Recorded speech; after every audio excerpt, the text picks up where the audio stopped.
Un fleuron de l'industrie agroalimentaire en Guyane pour débuter une journée au pas de course. Le secrétaire d'État chargé de l'industrie a pu découvrir toutes les étapes de transformation du produit phare de cette usine. Ici, la matière première, c'est le mâchoiron ou encore la coupa. Les pêcheurs locaux sont les principaux fournisseurs, mais la filière doit davantage se structurer. Si on ne prend pas en compte à la fois l'artisan, la toute petite entreprise, les pépites comme celle-ci, si on ne les met même pas en synergie, alors à l'évidence, on aura quelque chose de déstructuré.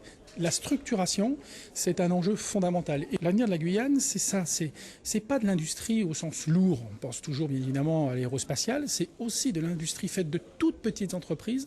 Chaque jour, plus d'1,5 tonne de produits transformés sortent de cette usine.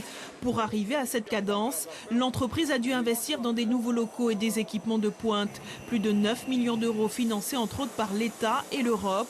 Aujourd'hui, la structure voudrait encore s'agrandir. L'État est là également pour essayer de voir comment on peut développer. D'ailleurs, j'avais une discussion avec les dirigeants pour les mettre en contact avec des opérateurs de la grande distribution, de telle sorte qu'il y ait de l'export bien plus important qu'il n'est aujourd'hui.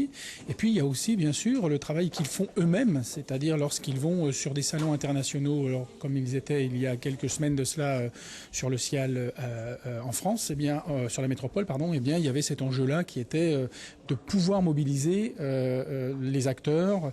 Donc l'État est en accompagnement, mais ne fait pas à la place des industriels. Mais une question se pose à 3 mois des échéances présidentielles. Cette visite ministérielle peut-elle véritablement faire bouger les lignes ? Échéances présidentielles qui probablement feront changer les hommes, mais l'administration reste. Je veux dire que ce que nous avons montré à ce ministre de l'Industrie sera su du prochain ministre de l'Industrie.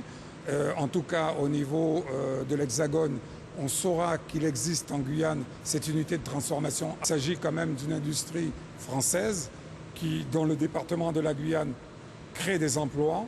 Et j'espère que ce ne sera pas une visite vaine. La société Cogumer espère doubler son chiffre d'affaires. Pour ce faire, elle compte sur l'exportation à l'international. Des clients des pays du Golfe et du Japon seraient d'ores et déjà intéressés par ces nouveaux produits.